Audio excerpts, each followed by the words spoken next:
Hello and welcome to the 2018 Charter Audit Workshop. We are coming to you live from the Secretariat of Child and Youth Protection at the USCCB in Washington, D.C. My name is Melanie Takinen and I am the Associate Director for the Secretariat. If you've seen any of our other webinars before, you know we like to begin with prayer. In the name of the Father, and the Son, and the Holy Spirit. Amen. Holy Spirit, Comforter of hearts, heal your people's wounds and transform brokenness into wholeness. Grant us the courage and wisdom, humility and grace to act with justice. Breathe wisdom into our prayers and labors. Grant that all harmed by abuse may find peace in justice. We ask this through Christ our Lord. Amen. Today's webinar will focus on the upcoming audit and will be in two parts for a total of 90 minutes. Stephanie Wood from StoneBridge Business Partners will begin by providing an overview of the audit process, as well as things to remember when completing each portion of the audit. Then we'll take a quick transition break and begin the question and answer session for the remainder of the webinar. Thom Englert from StoneBridge and Deacon Bernie Nohedera will join us for the Q&A portion. If you have any questions regarding the audit process or the audit documents, please write them in the chat box at any time and we'll review them during the second half of the webinar. This webinar is designed for those of you who have already been through the audit process and are looking for a refresher. But there is a more in-depth review of the complete audit process, including a thorough walkthrough of each audit chart and of the audit instrument that can be found on the Secretariat's website. This webinar is also being recorded and will be available on the Secretariat's website soon.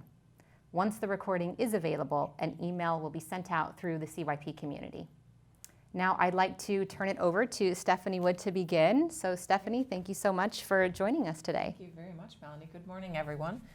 So as Melanie said, we will start off with an overview of the audit process, talking about the on-site audit process and the data collection audit process, the required documents, and any deadlines for the submission. So we'll start with an overview of the audit process. So this year we will be doing 73 on-site audits. We have confirmed 72. We're just waiting on a confirmation from one more eparchy. The auditors will be reaching out, and I did mention this in the email that was sent out last week with the audit documents, that the auditors will be reaching out to the contact people for each diocese or eparchy during the first week of June. So you should be expecting to hear from them within the next couple weeks. Even if your audit is later in the year, November, December, we still like to reach out just to get an introduction. And then if you have any questions, you can reach out to your auditors or reach out to myself or Mike Tomino as well. So submission of the audit documents for on-site audits. As I mentioned, you should have received the on-site audits via email last week. If you did not get them, please contact me as soon as possible and I can resend those. We have had issues in the past with emails getting bounced back or going to junk email, so please check that and make sure that you've received those. So charts A, B, and C, D are due to me by Friday, August 31st, or 1 week prior to your audit, whichever is earlier. So we did get some emails asking for those of you who have scheduled your on-site audit earlier than August 31st, all of the charts A, B, C, D, and the audit instrument will be due 1 week prior to your audit. And then my email is listed on the PowerPoint, for you to send those into. That's a great clarification because I know you guys get that question a lot, especially if people yes. have their on-sites before or after that August 31st deadline. Yep. So 1 week prior. Yep, and for those of you who are in November, December, we still want those documents by August 31st. We do like to cross-reference, especially with chart A, B, if there are allegations that are reported and referred to other dioceses. We like to have all of those in our hands so that we can cross-reference those. So you can email all of your audit documents either to your auditors or to me. It doesn't really matter. They'll end up in the same place. And then email a copy of your proposed interview schedule at least 1 week prior to your audit. We do like to review those just to make sure that there's not anyone missing, or if there are people that we're wondering maybe should be a 45-minute interview instead of a 30-minute interview. We can go through those types of things with you, prior to us arriving on site. And expect auditors to spend 2 to 3 days on site, depending on whether or not you elect parish audits. So we did ask in the beginning with the audit contact forms whether or not you were electing parish audits. For those of you who said no, if you change your minds, that's not a problem. Certainly just reach out to us and let us know. But we most likely will need 2 days on site without a parish visit, 3 days if we're including parish audits. The information request letter in the audit manual, and this is the same letter that has been used in prior years, it does give you examples of source documentation by article, so you can refer to that. This was also included with the audit documents last week in the email. It just breaks out by article what type of documentation we like to see. So I won't go through that right now. I know in the videos that are available from last year that we do break down by article and explain each document that we do like to see for that. So you can refer to the old video, or you can just review the information request letter that was mailed out and is also included in the audit manual. If you have questions on anything that's in there, please feel free to reach out to us or submit a question with the Q&A session that's coming up. Now those two documents, that source documentation and the information request letter, those are probably a really good starting point for somebody that's having maybe their first on-site audit to be looking at. Yep, so that's a great starting point. I would recommend reviewing the videos from last year for sure, because it goes step by step on how to fill out the audit documents. And the information request letter just details by article everything that we like to see. So for dioceses, who are trying to put together a binder of information for the auditors before we come out on site, you can break it down by article and just include those pieces of information behind each article. Great. This slide just explains a little more about the information request letter. The information that we are looking for, we do like to see from the current audit period, so July 1st of 2017 through June 30th of 18. If it doesn't apply, if you didn't have any allegations in the current audit period, or if there weren't any specific communications for Article 7 that went out in the current audit period, you can use prior audit periods. That's not a problem at all. So feel free to put any information in there. If you're struggling to come up with something from the current audit period, that's fine. Audit interviews, there is a document that was emailed out to everyone with the audit forms, and it's also in your audit manual. It just lists the typical people that we like to interview when we're on site. And this doesn't have to be, all-inclusive. You can include other people if they have a role with the implementation of the charter. Vice versa, if someone on that list really doesn't play much of a role in it, then they don't need to be included. Again, if you have questions on who should be interviewed, please, feel free to reach out to us or your auditors after they have made contact with you, and just ask, should this person be on the list, and we can help you with that. I think in some dioceses what they end up doing is have some of those folks kind of like on call almost. So even if it's determined, maybe they don't need to be interviewed. Sure. Sometimes you could still have additional, thoughts that you may want their input in come when you're actually on site. Sure, absolutely. And I know that, some dioceses will have a main point person, but there might be other employees that are helping out in that area. So, anyone that you think would be useful and helpful in speaking with the auditors while they're on site, feel free to include them. I know sometimes it's difficult to include everyone that you think we should talk to, and especially if it's a 2-day audit. Yeah. We've gotten comments in the past that it might feel a little rushed. So do the best you can with the interview schedule. Some, we should speak with a little bit longer than others. Some of them might end up being 15 or 20 minutes that we speak to them, and, we might be able to fit someone else into the schedule if that happens. But we're flexible. We work with you, build the schedule the best you can, and we can work around it once we're on site. Great. Again, this just, explains that you use the list to prepare your audit schedule. And as I mentioned, we may not need to interview everyone that's on there. One thing to mention is in the audit instrument, it does have the space to include who's the responsible personnel for that area. So be sure to include everyone that's named in the audit instrument, as well as, the person responsible for Chart A, B, and Chart CD. If those names are being listed on the audit documents, they should definitely be on the interview schedule. So that's it for the on-site audits, kind of a brief overview of the process. For data collection audits, We're still waiting on 14 dioceses to submit an audit contact form. Generally, we do email out to the contact person from last year if we haven't heard from you. So we're still waiting on 14. If you're one of those, please reach out to us and let us know who the appropriate person is to send the audit documents to for this year. For the data collection audits, again, the charts A, B, and C, D are due at the same time as the on-site, so Friday, August 31st. The difference with the data collection is that you don't need to fill out the audit instrument. It's just charts A, B, and C, D. And those can be emailed directly to me in my emails on the PowerPoint.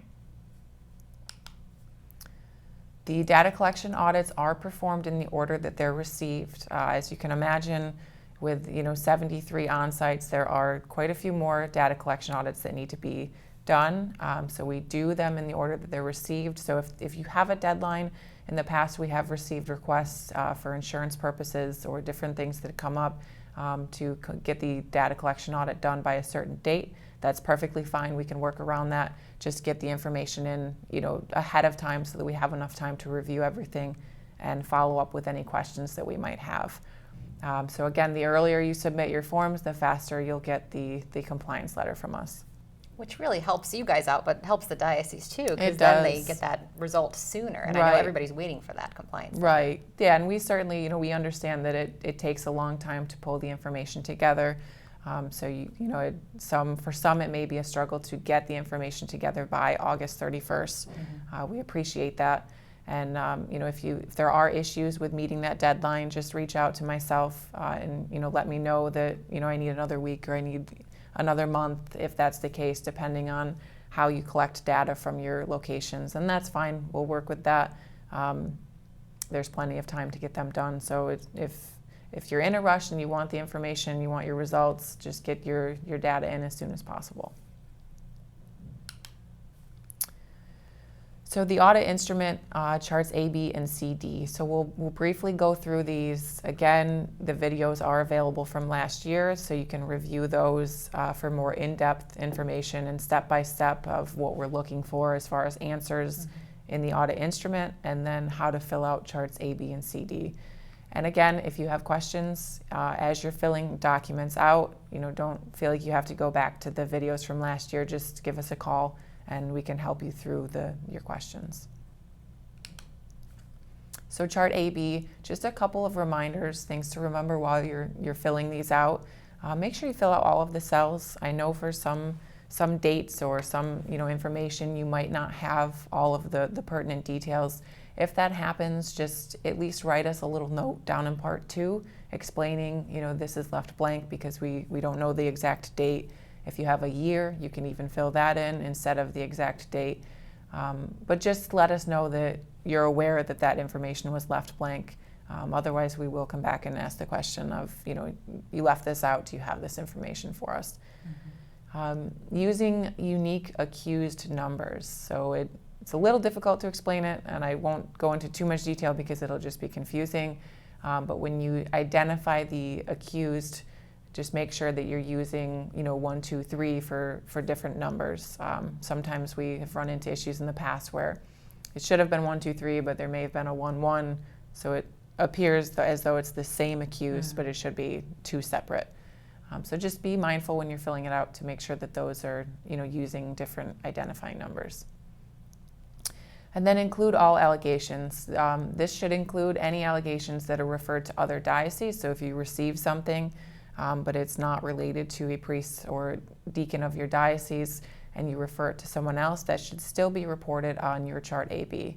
We use this to cross-reference allegations. So if we're looking on the diocese that you referred to and it says that it came from your diocese, we like to see that it's also reported on your chart AB. For purposes of the annual report, this is not included in the total figures, so it will not be double counted. We have a process at the end of the year where we cross-reference everything and we delete out any of the duplicated allegations. And this also includes any allegations received that turn out to be boundary violations. And I know this has been a question that has come up in the past couple of years especially. And we always say that if an allegation comes in to you, and it follows the process of any other allegation, that it should be reported on Chart AB. For reporting purposes of the annual report, StoneBridge will review the information, and we will take out the items that are necessary that need to be taken out, not to be included in the annual report in the numbers.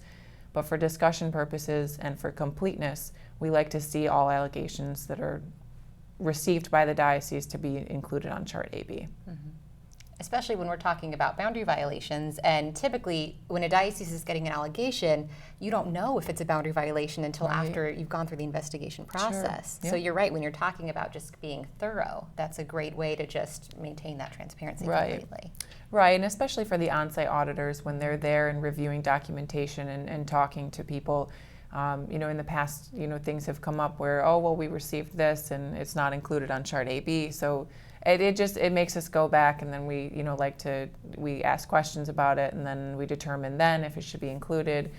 So it really saves time too, being on site, just kind of going through all of the allegations, anything that came up during the year, and then being able to determine what should be included, what should be excluded from Chart AB. For Part 2, just to answer all of the questions, I know that the Chart AB is not as user-friendly as it probably we would all like it to be. And the questions are, one right after the other. But if you're using yes, no, or not applicable answers, we just ask that you label what question you're answering. If you go in order, that's great. We can kind of tell which one you're answering. If you're, answering directly what the question asks, it's easy to tell. But if you're just using yes, no, we don't necessarily know which question you're answering. Mm-hmm. So if you can include that, that is certainly helpful for us, especially on the data collection side, where we're reviewing a lot of the charts. And we're not there on site with you, so we're trying to figure it out on our end. So it will reduce the number of questions that we have to come back and ask you after we receive your documents. And then for Part 3 on Chart AB, question 1, and this hasn't been an issue in the past, but I think it's been misunderstood a little bit. The first question asks to include any victims or family members receiving services in the current audit period who also reported in the current audit period. So it's not to include anyone from prior audit periods, and it's not to include anyone who may have been offered services in the current audit period but are not actually receiving them. We like to gather all of the information for those who are actually receiving the services from the diocese. And then question 2, you should include any victims or family members who reported in a prior audit period but continue to receive services in the current audit period. And again, the definition of who are receiving services, it is subjective and can vary from diocese to diocese. What one diocese considers a service might be different than what another diocese considers. So whatever your definition of a service is, please, include that. We're not being that picky as far as who is included or excluded, but if someone was offered services and they declined it, then those individuals do not need to be included in that figure. And again, if there are questions on that, feel free to reach out. If you have a situation that seems odd or different, just give us a call and we can help you through that. For Chart CD, things to remember, Part 1, I know everybody loves to fill out Chart CD and the formulas that are in there. The total, so some of the things that we see questions on each year, the total opt-outs for the children do not need to be included in the total not trained figure. That does duplicate it. The formula picks up the total trained plus the total not trained plus the opt-outs. So your total required to comply figure will add all of those columns up. So if it's just those that are being opted out that are not trained, they can just be included in the opt-out category, not in the total not trained. Materials being sent home to parents does not qualify as a student being trained. These should still be included in the total not trained. That question has come up in the past. And then candidates for ordination, the count for those should include all of those in priestly formation and in the diaconate program. I know in the past sometimes the diaconate program has been left out by mistake, so we do like to include those as well. And it doesn't matter what year the men are in. They could be in their first year, they could be in their third year. they should be included from the very beginning. And really going back to the children and not counting if the materials are sent home as them being trained, really the reason for that is that the diocese has no way to verify that the parents are doing this training. So then as an auditor, you don't see any proof that that's happening. Right. So that's the reason that they can't Yeah, count them as trained. We say, if the parents are opting the children out, or even if they are absent from the training on the day that it's happening, the materials should still be sent home to the parents for them to use, but they should be, counted accordingly. It should either be opted out or it should be, not trained for being absent. It doesn't mean that they won't be picked up in the next year, or they were trained in a prior period, but for the current audit period, they should be included as opted out or not trained. Properly include or exclude visiting priests, international priests, and religious order priests. So we get questions on this every year. I like to tell people to include the international priests and the religious order priests in your figure.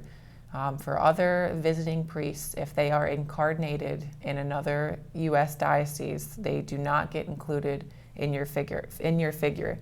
They should be included in their home diocese. So you should be, again, picking up the international priests and the religious order priests, but the visiting priests that are incarnated in another diocese should be excluded from your figure. You should certainly be doing the proper vetting and following your procedures for those visiting clergy, but they don't get included. The number of children trained should include those only trained in the current audit period. So this figure, and this applies, the only exception for this is for dioceses who have a training schedule that is not on an annual basis. So if a diocese is training children, say in 1st, 3rd, 5th, 7th grade, they are following their policy each year, so there still will be children who are technically not trained in the current audit period, but are trained according to the diocesan procedure and schedule. So for those dioceses who have this, because we still like to have the total required to comply equal the total enrollment, we ask that you include those trained in a prior audit period in the total trained figure. Some dioceses have put it in the total not trained, and it makes it look like there are a bunch of children who are not trained, when really they're being trained according to their schedule. And that's fine, so just include those in the total trained category. For those of you who are training your children on an annual basis, it'll just be your total enrollment, and then the total trained, and the total not trained, and then the total opted out. And then the number of clergy, employees, educators, and volunteers, those should be those trained in the current audit period and prior audit periods, and those who are still active as of June 30th. So we get questions on this we have a 5-year renewal schedule, so how should they be included? So anyone who is in compliance with your renewal schedule should be included in the total trained or total background check completed. Anyone who is due for a renewal, or anyone who is new, can be included in those remaining to be trained or remaining to be background checked. And this is again just referring to those that are still active. Correct. As yes. of June 30th. So it should be those who are still active as of June 30th. And I'll explain a little bit. I know the volunteer category can get a little crazy with people going in and out. So for volunteers, a volunteer, from our perspective, is considered active at the end of the year if they'll be volunteering again next year. So we get questions, we have this person who volunteers for just this one event or 2 events, in the winter or in the spring. So technically, as of June 30th, they're not currently volunteering. If you expect that person will be coming back again next year to do the same event or maybe a different event, they should still be included as active at the end of the year. If you don't think that they'll come back, or you haven't heard from them in a while, they can be excluded from your count. But again, I would recommend that in your record keeping in your database that you either mark them as inactive, or put a note in there saying that this person hasn't been active since X date. That way you're keeping track of who's active and who's included in the figure. Part 2 for Chart CD. This is the area where you can explain the gaps in any of the numbers from Part 1. So if there are individuals who are not trained or not background checked, this is where you can kind of give us a brief explanation of, what the case is, if they're brand new, when their training is scheduled, if they have a date that's already scheduled. For some people, as of June 30th, the person was not trained, but maybe their on-site audit is in October, so this person was trained in September. So you can put in there, as of June 30th, they were not, but they were trained in September, so they're all set. And then explain if the total trained exceeds the total background checks or vice versa.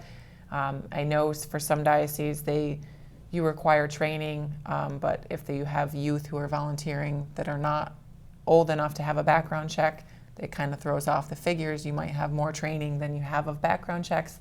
That's totally fine. Just include in Part 2, what the difference is. Excuse me, and what makes up that difference. And if people have, everybody's giving you their documents by the end of August. If somebody has an on-site a couple months later and there have been, say, clarifications or changes, they can always send you updated documents, right? Absolutely, yes. You can send us updated documents, or you can just provide us with the most updated copy when we're on site. Perfect. We'll bring copies of our audit documents, and then while we're there, you'll notice the auditors, after each conversation they have, each interview, they will be filling out the audit documents and making notes on them. So if there are any updates, that's completely fine. We can make those changes. Great. So parish audits, so we're through the audit documents, charts A, B, and C, D. Again, so if you do have questions on those, please feel free to put those in the chat box, and we'll go through everyone's questions in the Q&A session coming up. For parish audits, these are optional for the on-site participants. We try to stress every year the importance of conducting parish audits, either internally by the diocese or having StoneBridge do them when we come on site. It's a great way to get out there and see how things are being implemented at the local level. A diocese can have wonderful policies and procedures in place, but until you get out there and see how they're being implemented, you really don't know where your weaknesses are, and what improvements need to be made, or just support that people need at the local level. Sometimes they might not feel comfortable reaching out, or if they have a question, it's a lot easier if you're in contact with them and reviewing the information that they have on site, and especially checking in to make sure that they're following the policies and procedures. So we highly recommend those. Again, if you did not request them, but you think you might want to have them, we can make that change, right before the audit. It doesn't have to be, you said no, so it's too late. You can do it at any time. And parish audits is really the only way that, as one of the diocesan leaders in child protection, that you can find out what's going on from your parishes and schools. Right. Yes, you can get the data from them and the information, and that's great. But until you're there firsthand, right, you really can't be sure of what's going on or what's not going on, right, and whether or not they're following your own policies or training. Right. Yeah, and we've even had in the past, parish visits that we've done where, at the local level, they might have some great recommendations or suggestions that, things that might make their lives a little bit easier, or things that they're seeing that, at the diocesan level, they might not have noticed.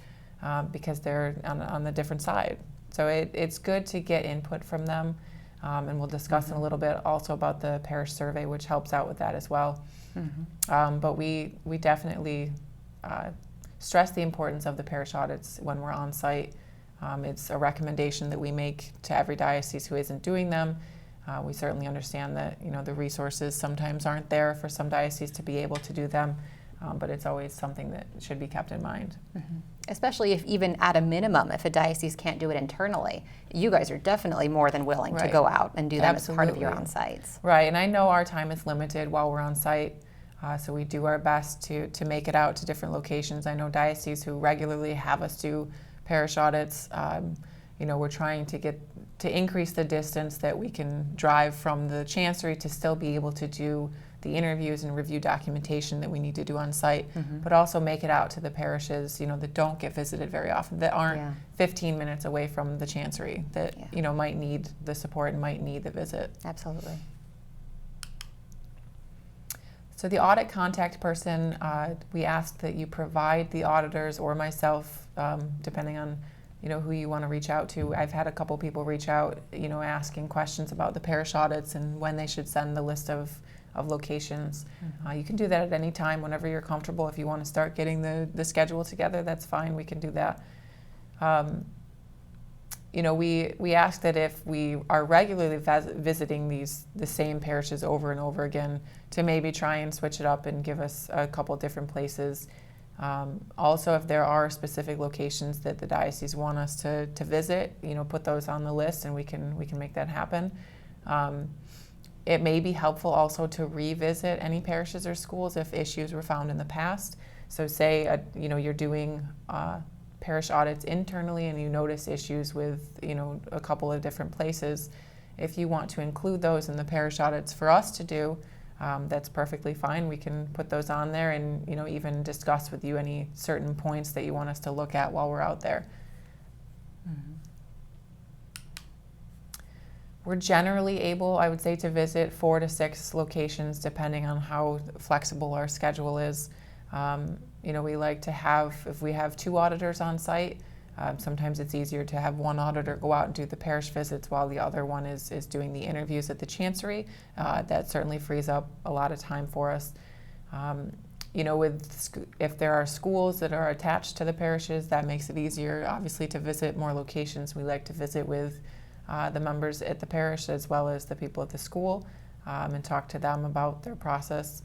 I would say 1 hour at each location. So if there is a parish and a school, maybe 45 minutes to an hour at the parish, and the same for the school. We'd like to interview the pastor of the parish, the principal of the school, any safe environment coordinators or director of religious education at the parish level, anyone really who's involved in the process of implementing the safe environment program. So if that's not their title, that's fine. I would just include anyone who has the responsibility of the charter implementation. While we're on site, we like to take a tour of the school and of the church and review any posters or brochures that are available regarding safe environment or how to report an allegation of abuse. And then we also like to review training and background check documentation if it's available on site. Again, it depends on how the record keeping process is at the diocese. Some parishes and schools keep the information at the local level. Others will send it up to the chancery. So if it's available at the chancery, we can review that before we come out on site. If it's available at the parish or school, we like to make just a small selection of different employees or volunteers, and then ask to review the safe environment training and the background check information for those individuals. One last kind of plug I'll give for why parish audits are a very positive thing, and school audits too. We don't want to forget the schools. But you also can find out a lot of the good of what's going on. Because sometimes when you're at the diocese, again, you're dealing with so many parishes and schools, you may not get to know the day-to-day. If there's something really positive going on for survivors, or there's a great additional training they have for the kids or something like that. So these parish audits are a great way to uncover that, which you can then share with your other parishes and schools of some of the positives and what's good. We certainly encourage that, and to use the information that you're learning at the local level and share that with everyone else. Depending on the diocese, some parishes are very spread out and far away from any other parish or the chancery. So to be able to share that information with them is very helpful. So for the parish survey, we mentioned this a little bit earlier. A copy of it is included in your audit manual, and the link was sent out with the email last week with the audit documents. So you can refer to the audit manual to even read through all of the questions. They were changed a little bit from last year. We tried to make it a little bit easier to get through, maybe a little easier to understand the questions. It is an optional self-assessment tool that StoneBridge created for dioceses and eparchies, especially for those of you who may be doing parish audits on your own or elect not to have StoneBridge do the parish audits. It's a great way to get information from the local level.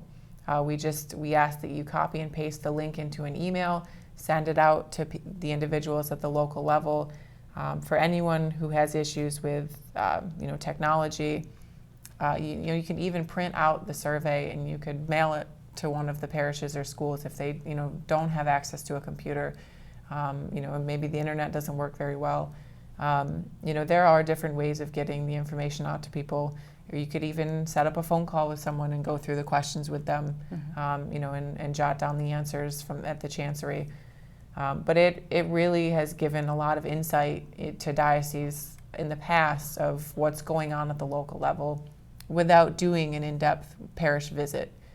So it doesn't require the time and the resources needed to do the parish visits, but you're still asking important questions.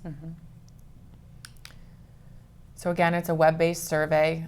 The link was distributed last week, and it's also a great tool for any new safe environment coordinators.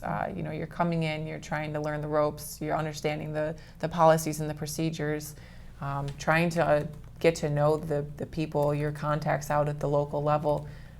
This is a great way to ask them to fill out this quick survey, to help you better understand how things are going at the local level. And again, there are a couple questions in there to ask for recommendations or suggestions on things that at the local level they would change if they could. So be mindful in going through those and take to heart some of the things that people are suggesting. At least gives you something to think about and how you can keep improving your outreach and your programs. Right.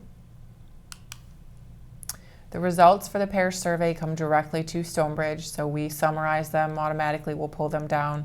And we'll share, for those of you who are doing it for an on-site audit, we print them out and we'll email you an Excel spreadsheet, and then we can go through it as part of the on-site audit process if there's time. And then it can also be used by any of the dioceses or eparchies scheduled for a data collection audit. We just ask that you tell us that you sent it out. Hopefully give people a deadline. I would say send out the link and ask people to complete it by a certain date. And then just give us a call or shoot us an email, and we can pull the results for you after that deadline. Audit completion. So once the audits are over, for the on-site audits, we will issue the compliance letter and the management letter. And again, this year the management letter is optional unless there's something noted that could affect compliance in the future. So if we do note something that really needs to be worked on, that could affect compliance in a future audit period, we will require the management letter in writing. And for these situations, StoneBridge will be following up with those dioceses that have the mandatory management letter at the close of the next audit period. So if you receive a management letter that says you need to work on these things, or it could affect your compliance in the future, as part of your data collection audit for the next year, we'll be asking questions about, how is this updated or how is this remedied from last year. For data collection audits, it's simply just the compliance letter. Once we're done reviewing it and we've asked any follow-up questions, you'll receive the data collection audit compliance letter via email as well as the regular mail. All of the compliance letters and management letters are addressed to the bishop, and they're distributed via email and the regular mail as well. We do send a copy of the email to the audit contact person, so you'll receive the compliance letter as well. So look for that in the mail. I know we do get phone calls each year saying, we never received this, or I didn't see this come through. So we can certainly email you anything that you didn't receive. Any questions related to the audit process after today? Feel free to email any one of us. Our contact information is up there, or give us a call. The number at the bottom is our main number that'll go to the receptionist. So, if you can't get one of us, you can call the main number and we can see if someone is available to help you out. Great. Well, thank you for that overview of kind of just the, again, refresher for those that have gone through the audit, or even those of you new folks that are watching too. We're going to go ahead and take a short transition break, and then we will start the Q&A portion. So again, if you have questions, please write them in the chat box, and we'll start just going through those. So we'll be right back.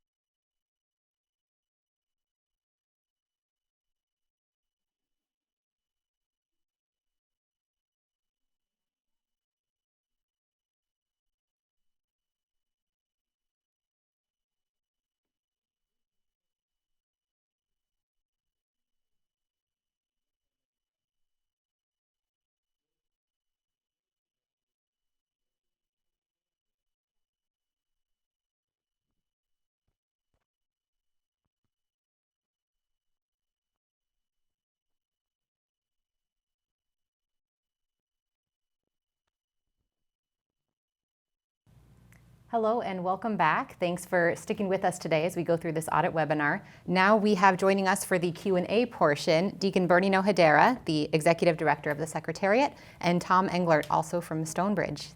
Thank you both for coming in. Yeah, I'd like to send my gratitude and appreciation to the two of you for being out here. Yes. It's awful weather out here in DC, and so you guys both drove down here. Thank you for being here, and also thank you for the service that you give to the church. These audits are invaluable, and I know with the annual report that's coming up, we already have the media that's asking about when are we, releasing this, and currently it's at the printers. So again, just a word of thanks on behalf of the bishops as well. The work that you do is invaluable. So thank you. My pleasure. Thank you, Bernie. We appreciate the ongoing relationship with USCCB and try to do our best. Great. Wonderful. Now, we have had some questions come in to kind of get the ball rolling on this portion. So in chart CD, the total number trained is a total of volunteers in the diocese, not just the number trained during the audit period.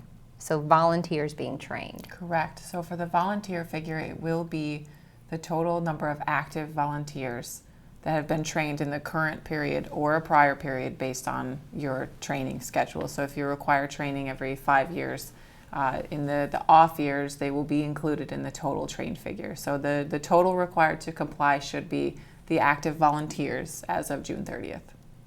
Perfect. And going back to parish audits, do parish audits affect the finding of compliance for a diocese? So say you uncover some issues at a parish. How does that then, or does it impact compliance? Sure. So the visits to the parishes and the schools do not affect compliance of the diocese. We'll use the information that we find at there, for discussion purposes, things that the diocese can work on going forward, but the parish audits do not affect compliance. I want to bring that topic up on the compliance, non-compliance, because I think sometimes we have a misunderstanding about at what point will a diocese or eparchy find themselves non-compliant. And I think with what we've been experiencing thus far is that the diocese or eparchy has to be seriously out of compliance in terms of either not having review boards meeting or not having safe environment programs in place or training taking place. So it has to be an extreme gap or that's not in place for the diocese or the eparchy. Well, just to clarify some, Bernie, on that, first of all, we look at compliance on an article-by-article basis. So it's not pass-fail, completely compliant or non-compliant on your audit. It is by article. And certain articles are more prone to potentially having a compliance issue than others. Where we run into a lot of issues is around review boards. Mm-hmm. If a review board is not an active review board or they haven't been, meeting on a regular basis, that would be a concern. In terms of training programs, background checks, things like that, generally we see that most dioceses and eparchies are compliant in those areas because they have some program in place, even though they may have difficulties getting everyone trained and background checked within a timely basis. If a diocese or eparchy is making an effort within an article, typically they're going to be in compliance. You have to be clearly out of line with whatever the charter says to fall into non-compliance. Right. And I bring it up because a couple years ago, we had just completed the audits for a particular diocese. And then a couple weeks later in the paper, an allegation had come out in regard to a youth minister at a parish. So the press gets a hold of us, gets a hold of me at the office, and, well, did this diocese not pass their audit? And so how could something like this be missed? And so we bring that up in terms of the audit that we are looking at, and thank you, Thom, that it's the compliance for the articles. Mm-hmm. So there are situations that do come up where we have to explain, for example, to the media, how a diocese could pass an audit, and then a couple weeks later you have an allegation that's in the news. So going back to contact information for your key point person at a diocese, how does a diocese know if someone has submitted their contact form? So if you submit your contact form, and most people are submitting via email, you should receive a response most likely from me. So if you have not received a response from me, I probably have not received it.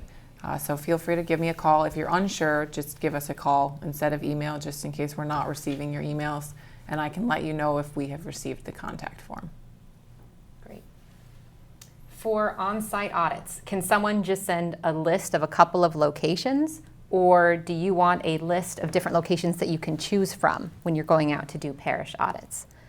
So it depends on, again, like we mentioned earlier, if there are specific locations that the diocese want us to visit, you can include those on the list. Otherwise, we generally just ask for a list of parishes and schools that are within maybe an hour to an hour and 15 or 20 minutes from the chancery, so that it would allow us to be able to visit multiple locations in the time that we have while we're on site. So generally, people will just send us a list of those locations, and we'll choose from those.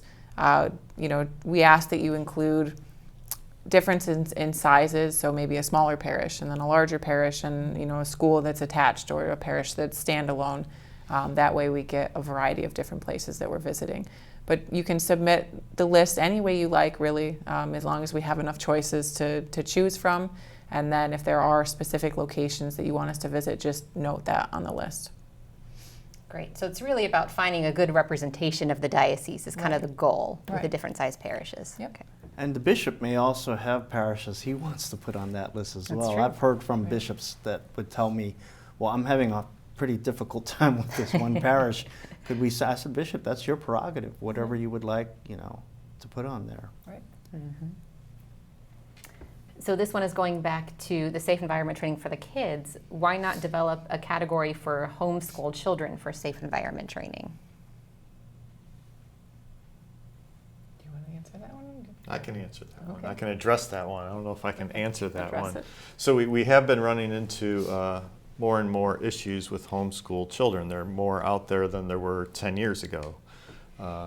So that is one of the gaps that we see when we're in the field, that lots of times those kids will fall through the cracks in terms of safe environment training. If they are not attending a religious education program, they're obviously not in a school. How are these children trained? And the answer is they probably aren't. So that sort of falls outside of our audit process, though, because they aren't involved in any program specifically within that parish necessarily. So this is a difficult topic. I don't have a good answer for that in terms of how it's addressed, other than if we know that there are families who are having children that are homeschooled, that we offer them materials for training that they can do at home. That's really the only answer I have to that. I think, too, for those of dioceses that have children that are being home trained, I'd be curious to see how the diocese keeps track of that as well. And perhaps a question could be posed on our CYP community page in terms of, are we looking at a large number of children that are being home trained? But as you said, Thom, that there is that trend now where we're seeing more and more children being home trained. I know some dioceses that have had homeschool programs, or some of their parishes, where they've then had like monthly meetings or bi-weekly meetings where all the parents and the kids get together. So that then becomes a program, and then you have the opportunity to do the training for the homeschool kids. That's exactly right. If you have access, then you have the opportunity to Exactly. offer something. Right. Exactly. So going back to adult volunteers, how do you count coaches who are compliant at the time of the season, but then they assign renewal training and they are not compliant since the season is over? Would you read that again? Okay. So coaches who are compliant at the time of the season, but then they require renewal training and they're not compliant since the season is over. So this, I would guess, would refer to maybe if they require renewal training, say like the beginning of the year. So maybe they were compliant in one portion and now they're not compliant at the end of the audit year. Right. Well, I would imagine if they're compliant at the beginning of an audit period, that they're probably still compliant at the end of that audit period. If they're continuing to coach in a different year, I would think that they would still be counted as being compliant, being trained at the end of that audit period. And then if they require renewal, I would just suggest that be done before they start coaching again another year. Yeah. So the question is a little tricky. So there are a couple issues here. The first is if they're going to be active in the next year or not. So say they're a basketball coach and basketball season falls during the winter, and typically a lot of the training is done in the fall each year at the start of the school year. So the season's over, we get to June 30th. We don't know if they'll be active or not the next year in terms of coaching. So they were trained during the current period, probably should be counted as trained. If there's an annual renewal required, obviously they'd have to do that training again before the next season starts. But it's very difficult with volunteers to know who's going to be active or not active as of June 30th and going into the next year. So a couple different issues there to filter through. Absolutely. It's really just doing the best you can. Do you Right. know kind of your best, to your best ability, is this person going to be Right. active again in the fall? And coaches is one of the more difficult categories to make sure that they're trained because they're there for just usually a short time of the year. Is there any way that you can share best practices that you've observed? I suppose in what area? That's a pretty broad question. I mean, I've been hearing from our colleagues in terms of how they pace the paperwork, right? The gathering of numbers, right? So from a couple of dioceses, what I've heard is they would gather the number of enrolled students end of September, first part of October. So now they have a baseline of number of students. And then they request another report in the spring, total enrollment. And then depending on when and where the training takes place for the diocese, again, the numbers that are compiled. And then they have a form that the diocese use that's distributed to all the parishes and schools. And so it becomes a very easy way to just plug in the template the numbers that you're getting, and then it's all brought into the diocesan office, the Office of Protection, so that they can start compiling that. So I've heard that of how you time these things, right? Because there's, you'll know the tempo in your diocese of when school begins and when they're on break and when the trainings take place and so on and so forth. So that's one thing that I've heard. Because the question's so broad, I'm going to address it with a broad answer. So just to start with, we have 195, 196 diocesan eparchies. 190, yeah, 197. 197. Off again. We'll have 198 tomorrow. Who knows? So, the first issue is each location, each diocesan eparchy has different resources to work with. So the term best practice means different things to different people. So it's a very difficult term to apply uniformly when you're dealing with such different sizes. So as an example, in the state of Montana, there are 2 dioceses spread out over a very large geography. In the state of New Jersey, we have a much smaller geography, and we have 11 dioceses. I wanted to say 8. 8, I'm not New Jersey. Sorry well, for New Jersey let's for see. not knowing Sorry off the for top New of our, Jersey, our head. But they have multiple dioceses in a very compact geographic region. So the needs and the resources are different depending upon population density, size of the diocese in terms of just square mileage. So best practices are different in those different places. Some things that we have observed, parish audits. Some places are easier to do that than others because of that square mileage issue. But like a parish survey that is offered through StoneBridge, that's something everyone could do that gives a lot of great information back to the people working at the chancery. And that's something we encourage. And if I was going to use the term best practice, doing that survey every 2 or 3 years to me would be a best practice. Sure. And it's something that everyone could do. Sure. So that's one area that you might have some uniformity, but in most cases, because they're so different, the diocesan eparchies, it's very difficult to have a best practice that applies to everyone. But we've seen regions of areas, though, where they are adapting based on the needs of the diocese. So I know with the eparchies, they have been developing very close working relationships with the diocese that their parishes happen to be in, and with eparchies especially because they're spread throughout the country. that makes it easier for the eparchy to be within compliance if they're working closely with the umbrella diocese, if you will. So that's one thing. The other thing is we've seen trends towards some very creative ways of carrying out. Peer reviews, for example, neighboring dioceses helping each other out to come in and take a look at policies. We're seeing a trend in that taking place. We're seeing a trend of dioceses that are close together, for example, the Bay Area that I could think of, Boston, New York, that area where you have dioceses that are close to each other. The bishops in that diocese is coming up with an agreement in terms of how to deal with their letters of suitability, for example. Because you have such a large influx of clergy going, it's such a porous boundaries in terms of the dioceses. And so they're coming up with creative ways of making life easier, but also making sure they're dotting their I's and crossing their T's. And so lists of clergy who are in good standing, etc., celebrate cards that clergy are carrying with them, being able to share that information with neighboring dioceses. So we're seeing these things take place in many ways because of the need, and to just help make things a little bit more effective, efficient, and easier for them. One of the things we do have from the Secretariat as well is that resource toolbox. And I know a lot of the documents that were in there, Right. StoneBridge provided from different things that your auditor saw as far as, hey, this is a really good example of a policy. This is, a great training program that this diocese has. Here's a lot of resources for victims. And so those are all available on the resource toolbox too. So if you don't have access to that, email us in the Secretariat and we'll help you out with that. Right.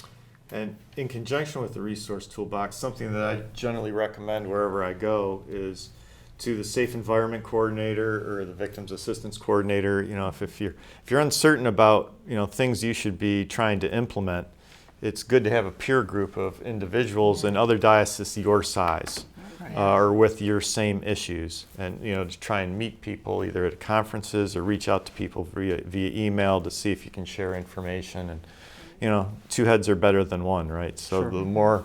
the more people you can talk to about these things, the better off you can be. And even reach out to StoneBridge. We've connected different dioceses in the past with each other. Someone will reach out and ask a question and say, have you seen any other diocese experience this issue? What did they do with it? And we've been able to connect them with someone from another diocese to help them out. Mm-hmm. Great. All right, another question. Can you reiterate when to either include or not include visiting priests, international priests, and religious order priests? Sure. So such as if you have somebody coming in just for one event, like a funeral, a wedding, or providing supply ministry, or if you have somebody that's living there. Sure. So those coming in for a funeral or a wedding or supply ministry should not be included in your count. Any international or religious order priests should be included in your figure. The rule that I tell people is those who are incarnated in a diocese, in another diocese in the U.S. will not be included in your figure. And again, if questions come up, you're not sure if someone should be included, just shoot us an email or give us a call. And two other points on that, because this is an issue of a great confusion. So if you have a retired priest who is in supply ministry, they should be included in the count. If you have a retired priest who is not active in ministry, they should not be included in the account. And to Stephanie's point about where you're incarnated, if you have a priest who's incarnated within your diocese but is working outside the diocese, lives outside the diocese, they still should be included in your count. Correct. Because they're incarnated in your diocese. And that leads right into the next question, which asked for elaboration on defining the word active. And I think you just hit that for priests. But what about if a volunteer who volunteers every other year doesn't necessarily volunteer every year? I would say to include them as active. If they are on a schedule of volunteering at a specific time, then I would technically say that they're active. You're still requiring them to go through the training and the background check process on a regular basis, then they can be included as active. Great. And are there compliance guidelines for those renting or using facilities within a diocese as far as the audit is concerned? We've had questions come up about that in the past. As far as guidelines go, I don't know that we don't have any as far as the audit goes. As far as the charter audit goes, no. There are no guidelines that we look at during the audit process regarding that. Obviously from a liability and a safety standpoint, we would recommend, suggest that groups that are using facilities of the diocese, have some sort of either background check or certification that can be given. You're seeing more and more groups addressing this issue in terms of safe environment. So it's likely that if a group is approaching the diocese or a parish to use a facility, that they're aware of the issue. So just having the discussion, I think, is a wise thing to do. Yeah, I would be thinking of groups like Boy Scout troops and events like that. And I know with dioceses for that, anytime that you have youth and they're using parish facilities or such, they just want to make sure that there's a clear understanding that parishes in this diocese are providing a safe environment. And so relationships at this point now, and this could tie in with the charter, the relationships then with the outside groups, that conversation, particularly with, for example, scouting, because the scouts themselves would also have their guidelines that they have to abide by. I think it would just be good practice to have them be aware as well that the diocese and the parish have guidelines as well. So it's really a good thing to have in your policies and be aware of, but it's addressed more on the local parish and diocesan level, not necessarily through the audit. That's correct. Regarding vulnerable adults, will there ever be a mandatory training for those who are serving vulnerable adults? Vulnerable adults are difficult to define, which leaves a gray area for those who should be trained and what the training might involve. Right. I think from a national perspective, with the way the charter is written currently, as you know, with the 2011 revision that had taken place, this is where the term "those who habitually lack the use of reason," and again, terminology coming from Rome, would apply to this particular population of vulnerable adults. I know a number of dioceses that are providing that training anyway, especially with their ministers who are working directly with that population. Ministers who, for the homebound and sick, for example, are providing those types of trainings. Anyone that has access to our seniors and or vulnerable individuals, the mandated reporting laws for adult protective services, for example, those are also being carried out. But to answer the question on a national level, in regards to the charter, the way it stands now, it's included in there and left up to the individual dioceses to implement as they see fit. So this one is not necessarily related to the audit, but are there any updates on how boundary violations will be defined in the next revised charter? Well, the next revised charter is hopefully going to be passed in a couple of weeks in June. Please pray. The body of bishops will be voting on the revisions as they currently stand, and again, we have been at the process of revision since 2013. So we've been at it for quite some time. We often get recommendations and suggestions for this, and so clearly this would definitely be included, this issue, because it keeps coming up often. Where would boundary violations fit into the charter itself as a document? So for the way it stands right now, it's not, other than with what we're doing with the audits, and again, it's just for our information purposes of how we would like to receive the numbers for the audits. And in addition, if the allegation that had been brought forward during that audit period, you're recording that, turns out to be a boundary violation, then at least at that point we're going to be able to see that based on the descriptions that you're writing on your charts AB. But for right now, we have the changes in place, hopefully ready for a vote. And again, it's ongoing. As you know, the charter is a living document. Mm-hmm. And so it is a mandate that we continually review these. So we will definitely be including that. And who knows, with the next charter revision or the one after that, we may be seeing a completely different document. Mm-hmm. And kind of along those same lines too, I know one thing that we wanted to share is There's an audit work group that's in place right now, consisting of bishops and of members of the bishops from the Bishops' Committee on Child Protection and members of the National Review Board. And they're going to spend some time really looking at the audit process, the audit document, and I know StoneBridge has graciously been working with that work group on that. So that'll be something that will be looked at in the future and is an ongoing process. And the bishops in the other dioceses, as well as frontline folks, we had that questionnaire that had just gone out that the audit work group is currently in the process of reviewing. So again, we're starting the groundworks for potential changes, revisions for the audit as well. And again, as we know, because the audit, we're auditing to the charter, we have to make sure that those are mirrored up and that we're running, railroad tracks, that we're running parallel. So going back to the vulnerable adults, have you seen any, or do you have any suggested training programs for those who lack the habitual use of reason? Somebody's review board has been asking them about that.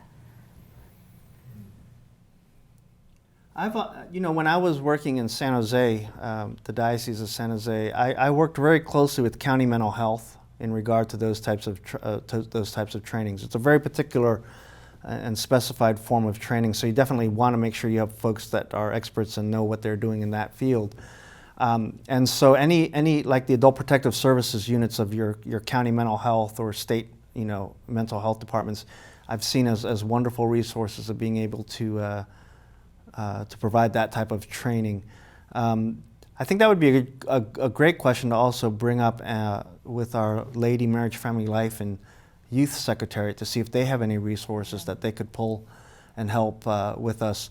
I know our former auditor of yours with StoneBridge, Karen Weber, has a practice that's devoted primarily with fiduciary abuse of seniors, of elders, the vulnerable population. So that's another resource that could be used as well.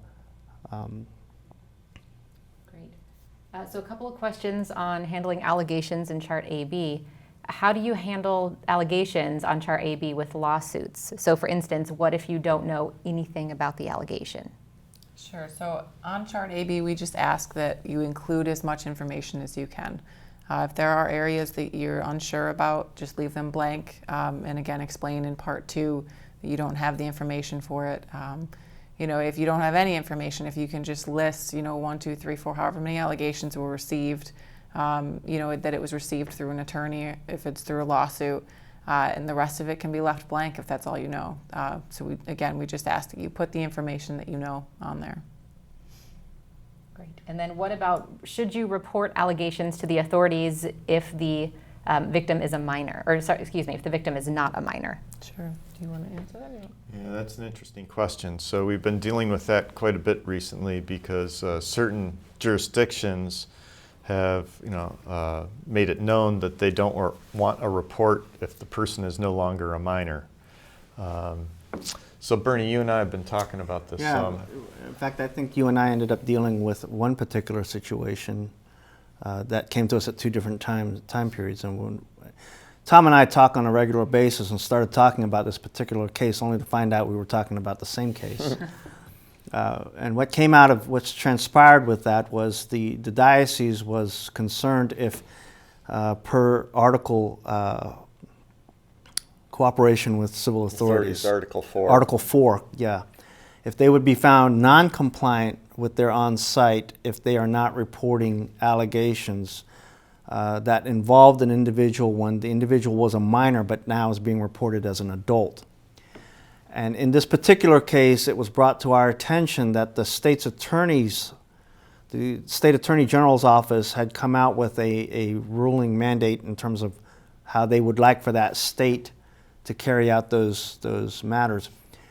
The article talks about cooperating with civil authorities. So if that is the legal mandate that's asked of your state, and you're following that, that would be seen as cooperation, correct, Thom? Yes, that would be. So the issue around charter compliance would be, are you following what the charter says?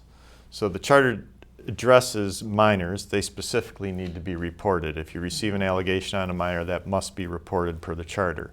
The charter is silent about someone who is not a minor. So that makes it more difficult to determine, what should we do with this. So as part of the audit instrument, though, I believe it's Article 4-6 on the audit instrument addresses this. If you are cooperating with local authorities, in terms of reporting allegations.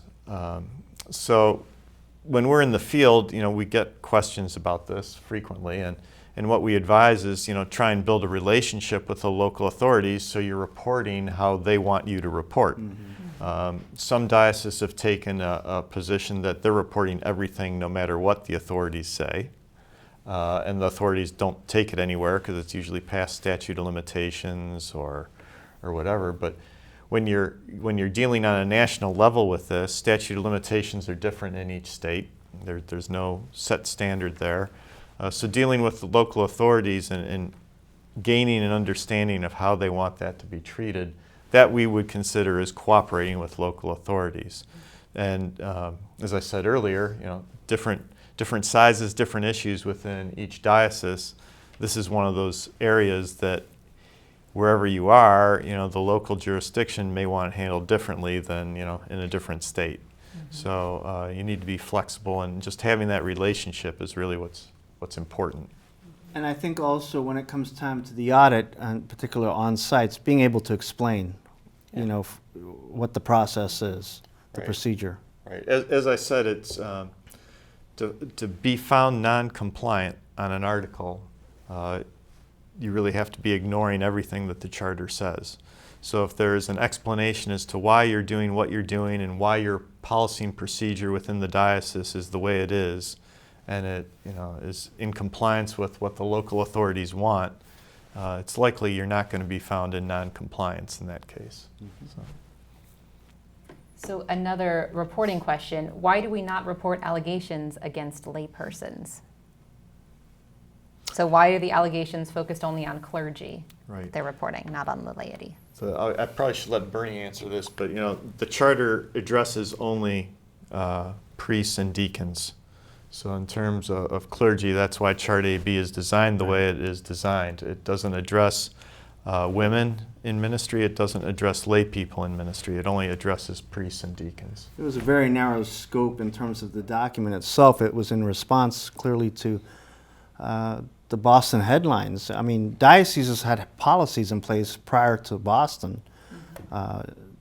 But because of Boston taking place, and now it's on the front news of newspapers around the country, when the bishops met in June, that document was then designed to specifically address the crises at hand, and that involved clergy and minors. And as Bertie mentioned, it's a living document, the charter, and changes are being considered going forward. We're seeing this conversation expand from the U.S. internationally now. So there's an evolution that's going on, and we're somewhere actually in the infancy stage. We're only 16 years in, Right. So culturally speaking, that's pretty early in an evolutionary process. So as time goes on, these things may change. They might not change. I don't know which way it's going to go. My crystal ball's a little cloudy today. Okay, can you again clarify when we're talking about including active volunteers trained in the current period, or do you include active volunteers trained in the current period and those who were trained in prior years and remain active in the current period? Correct. Yes. So anyone who is active that has been trained in the current period or prior period should be included in the chart. Perfect. When we're talking about the adult volunteers. Yep. Okay, great. There was a question, if you could briefly repeat again about the renting facilities and whether or not someone needs to ask them, anybody renting their facilities, for background checks or training, or just tell them they have policies and procedures. I would check with, diocesan policies, with your risk management office, with the diocese, with the pastor of the parish as well, because parishes would then have forms that need to be filled out to be able to rent space and so on and so forth. And then adhere to whatever protocol standards are in place for the parish, for the diocese. Clearly, if there are children involved and anything untoward were to happen, God forbid, situations occurring on parish grounds, the diocese now gets involved, so on and so forth. So at that point, going back to the pastor, your diocesan office, risk management office, legal counsel, whatever, and again, adhering to whatever is in place for renting of these types of facilities is what I would recommend. Okay, that's all the questions that we've had come through. Is there anything that you would like to kind of share to finalize the webinar today? Any last minute thoughts? I think last minute thoughts is, Stephanie and I, we've met a lot of people over the years. StoneBridge, this will be our 8th year doing charter audit work for USCCB. We see a lot of hardworking people in the field dedicated to protecting children and creating safe environment. And just to recognize the efforts that those people put forward. The charter audit process is, like any other process, isn't perfect. It's evolving. We do the best we can. We know people in the diocese are doing the best they can.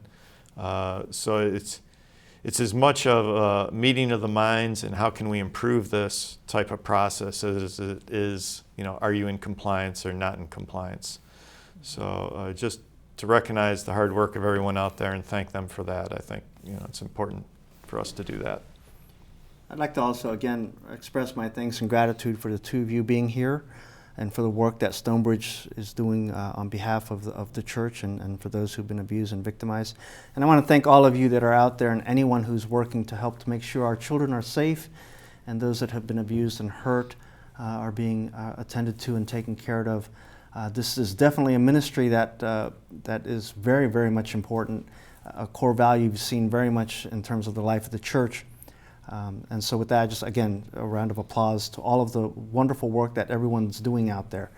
It's not unnoticed, trust me. I again, with full gratitude and prayers to all of you out there. Great. Well, thank you again very much for coming down from Rochester to be with us for this time. I think it's been very helpful for Bernie and I to listen to as well, but then hopefully for those of you who are viewing and tuning in with us as well. If your question wasn't answered or you have something else come up as you're going through your audit documents and filling things out, remember you can always contact Thom or Stephanie or anybody else that was on that list at StoneBridge. You can contact us at the Secretariat. We're happy to help you out and kind of walk you through any of those as well. Let's go ahead and close together with a prayer.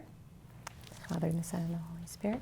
Glory be to the Father, and to the Son, and to the Holy Spirit, as it was in the beginning, is now, and ever shall be, world without end. Amen. Thanks again, and until next time.